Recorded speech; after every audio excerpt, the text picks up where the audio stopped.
جب تیز آندھی آتی ہے تو بہت سے پودے جڑ سے اکھڑ جاتے ہیں، ٹہنیاں ٹوٹ جاتی ہیں اور پتے بھی گر جاتے ہیں، مگر جن درختوں کے تنے اندر سے مضبوط ہوتے ہیں انہیں اکھاڑنے کی طاقت تیز آندھی میں بھی نہیں ہوتی۔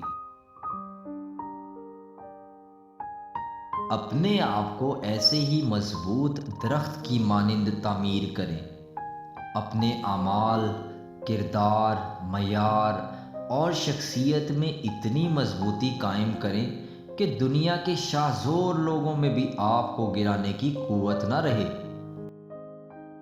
یاد رکھیں، اگر آپ اپنی کارکردگی کو خود ہی کمزور رکھیں گے تو دنیا آپ کو اسی طرح اکھاڑ پھینکے گی جیسے تیز آندھی کمزور پودوں اور پتوں کو کہیں کا نہیں چھوڑتی۔ قابل غور بات یہ ہے کہ بہترین کارکردگی پیش کرنے والوں کی دنیا کے سامنے کبھی ہار نہیں ہوتی۔ اس بارے میں آپ کیا کہتے ہیں؟